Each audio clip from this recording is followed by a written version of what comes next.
everyone, and welcome to VikeFans.com and the Legends of the Longship series.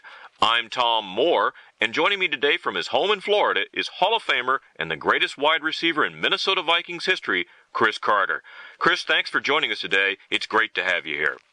Oh, thanks for inviting me, Tom. Looking forward to it. Cris, in your new book titled Going Deep, this is far from a biography. Instead, you take an inside look into what fuels NFL pass catchers to become great, as well as the personality quirks that limit the potential of others. What made you decide to take this approach, and was it difficult to be so revealing about your on-field competitors? It wasn't that difficult as far as, revealing what I thought these guys' personality or relationships or talking to other people and even talking to them, their personalities. I really had no interest in ever really writing a book and something about myself. But when someone approached me with this concept, because they had heard me talk about wide receivers and they thought I had a very unique perspective on it, then that's what began down the journey and ultimately writing the book. I was kind of excited because it really wasn't about me. It's about the position that I love.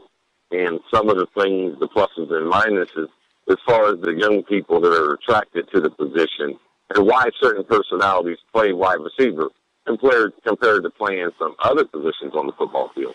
One of the things that I learned about you was you really started your career in high school as a quarterback.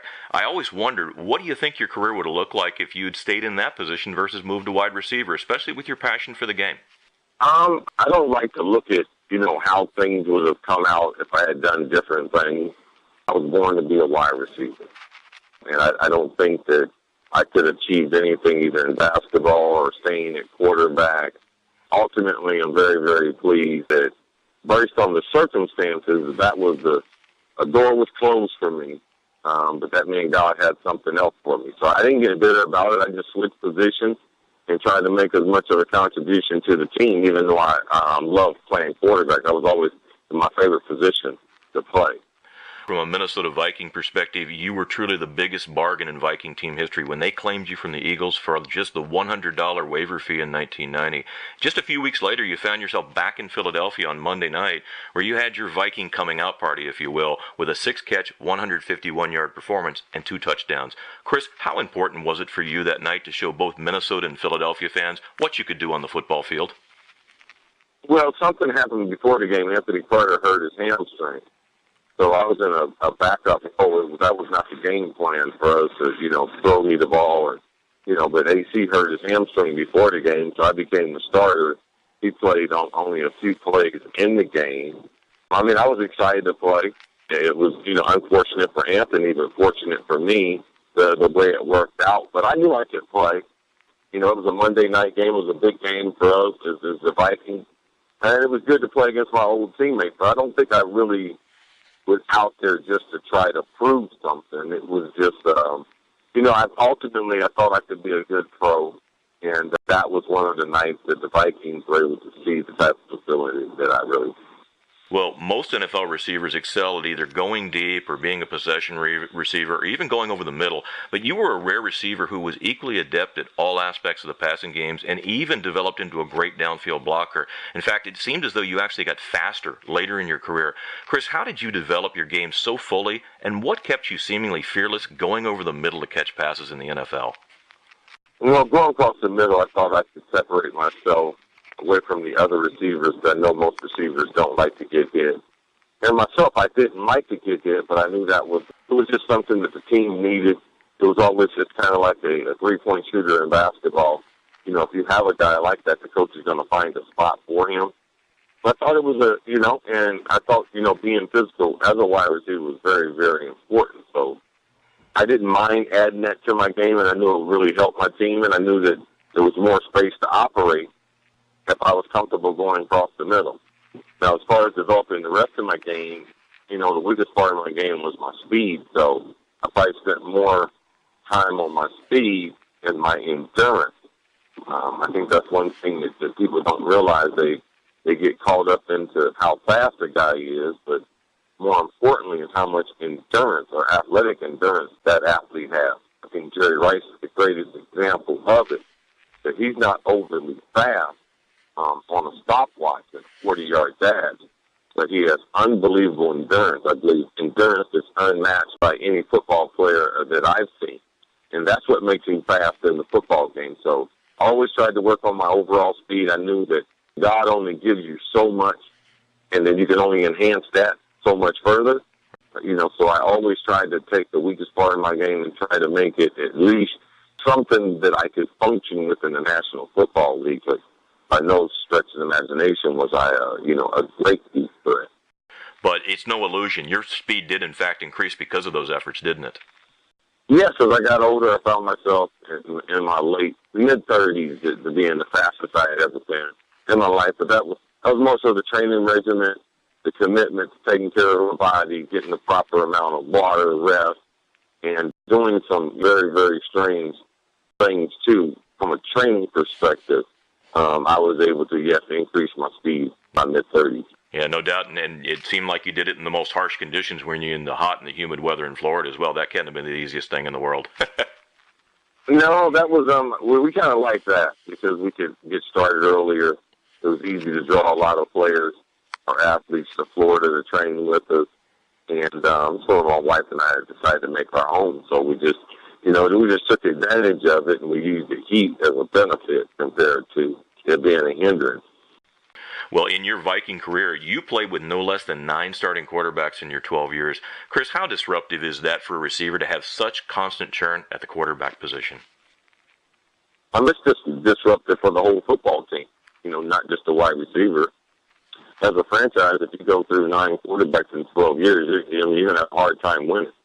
And I think that led to why we had marginal success in Minnesota. Yeah. You have to stabilize your quarterback. So it hurts the whole organization, not just the wide receiver position.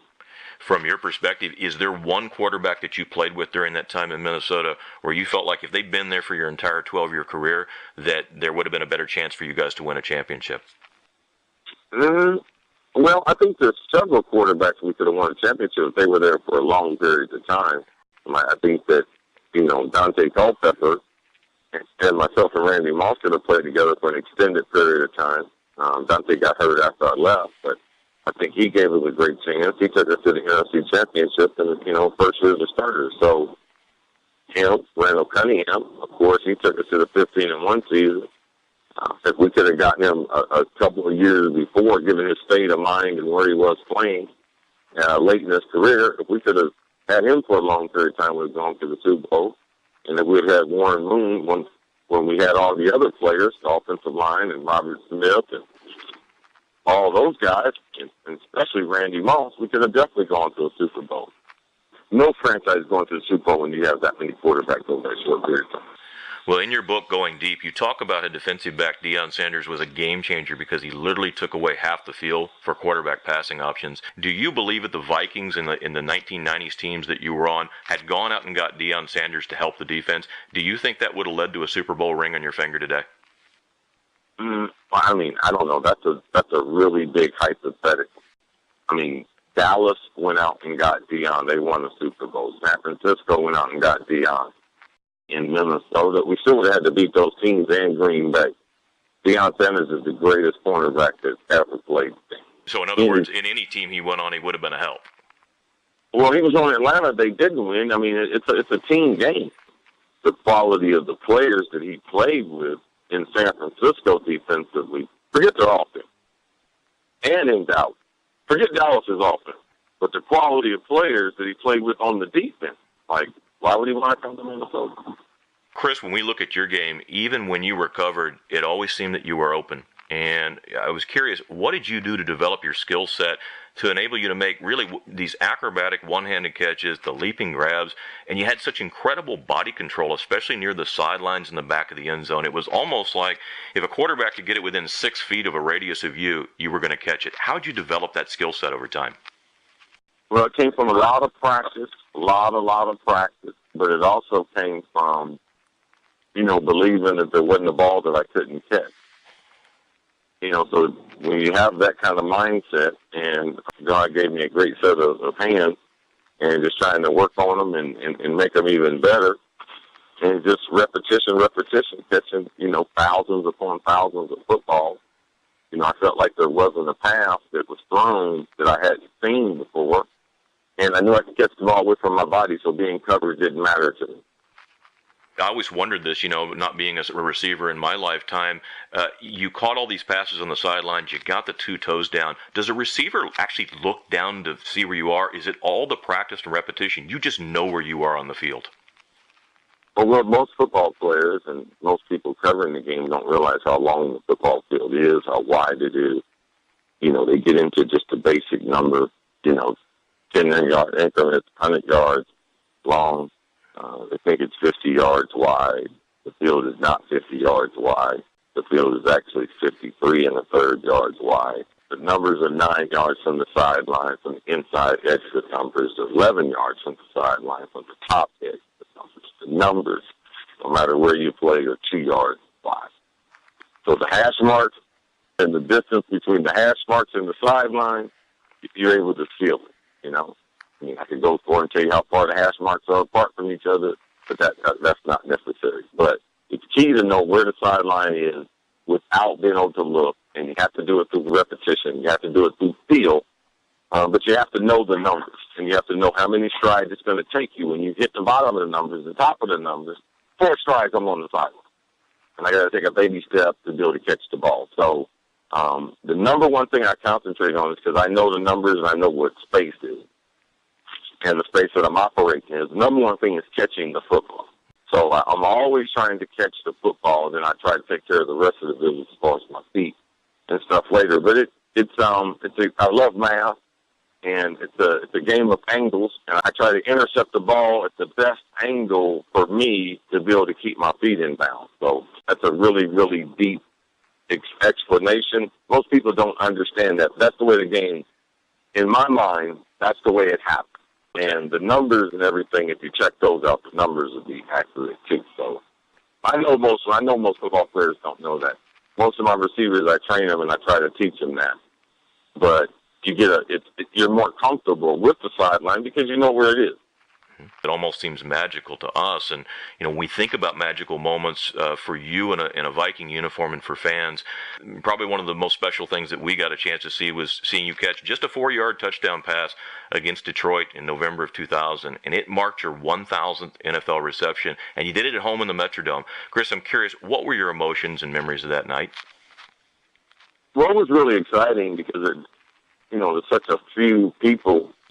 When you're in that kind of rarefied air as far as your stats and everything, you kind of know that you're a little bit different than even the great players that are playing in the NFL. And it was humbling. It showed a great deal of longevity, a great deal of faith in the Vikings. It was a Sunday night game, divisional game. And very few times did I ever want to try to bring attention to myself as far as playing. But that was one time. That's one moment that was so big. It was, the NFL, the Vikings, they stopped the game and everything. And that was, when they do something like that, you've done something significant. So even though you're trying to stay in the moment and think of the game and everything, when you look back on it, it's far more enjoyable than right then. Because, football is such an intense game. And if you lose that intensity, it's really hard to recapture it.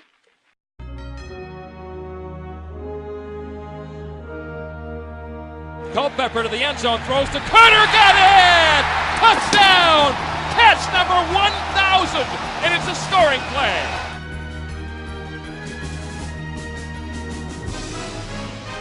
You're looking at one of the top 2 all time in reception. Great reception by a great player.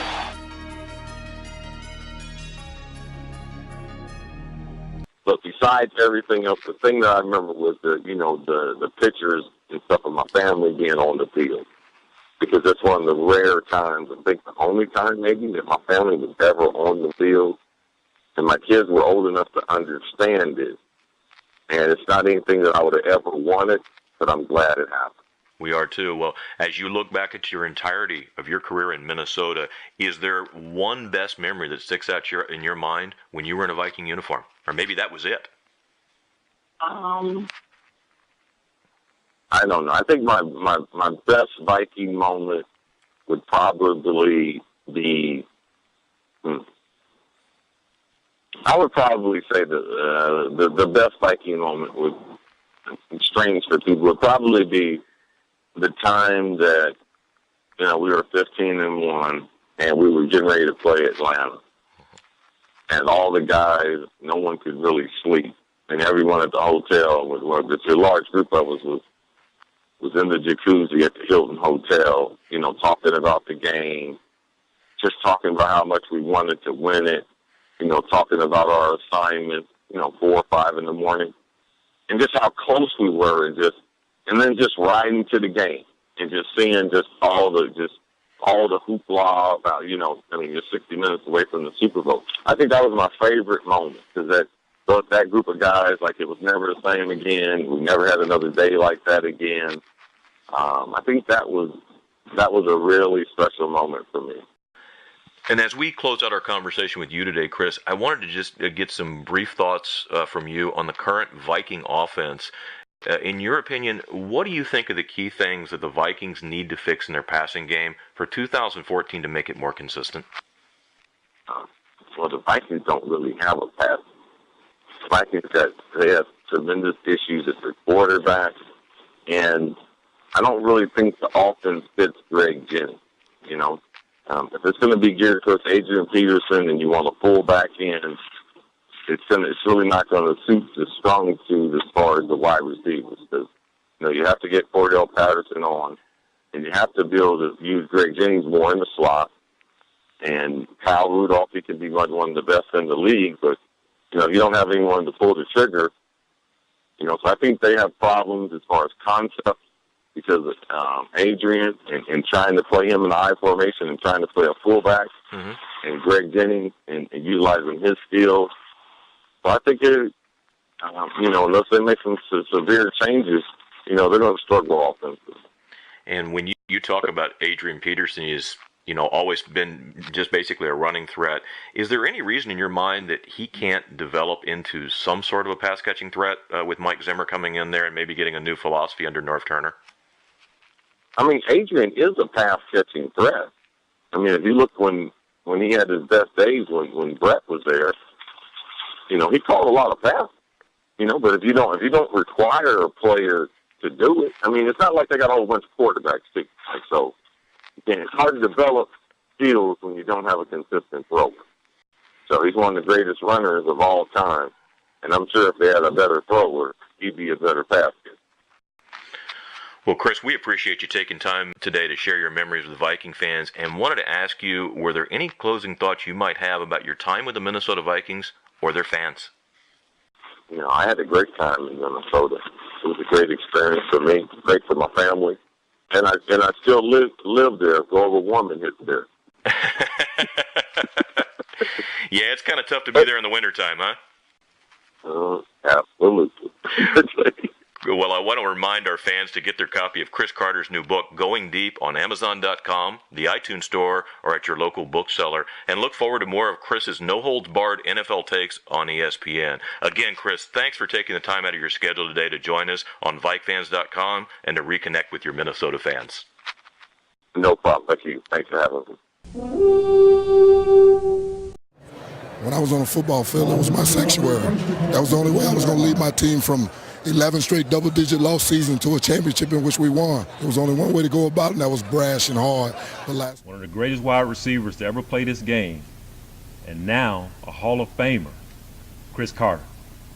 Hall of Famer. I appreciate it, Leslie. Thank you. It's nice. I got to take you on the road with me, how you introduce me everywhere. But I'm very, very thankful. I'm thankful to be here, and what the Vikings organization, what they did from the beginning to be able to help me and give me the skills that I would need off the football field. That's the most powerful thing that anyone could ever do for you. I don't really want to talk about like my career, because for me, it's really about all the people who helped me. And it's such a phenomenal thing for people to get involved in your life as a young person and to be able to stick with you. There's a lot of people that helped me out, but there's not a lot of people that can say that I wouldn't have made the Hall without their involvement. But I can stand here today as a man to tell you, if you wouldn't have helped me that day, when I came here, that second week in September, I wouldn't have made it. And I'm forever indebted to the Vikings organization for the skills and the power they gave me that I can have success. I really am. And I've always been proud of the purple. Always been proud to be a Vikings fan. I was always proud to say I played for the purple. But they really helped me be a better leader. They helped me grow up. They helped me really make goals in my life to really be a special player. And I greatly appreciate all the things that everyone around here have done for me. I'm forever indebted for all those who took a part in my success. And that I do appreciate.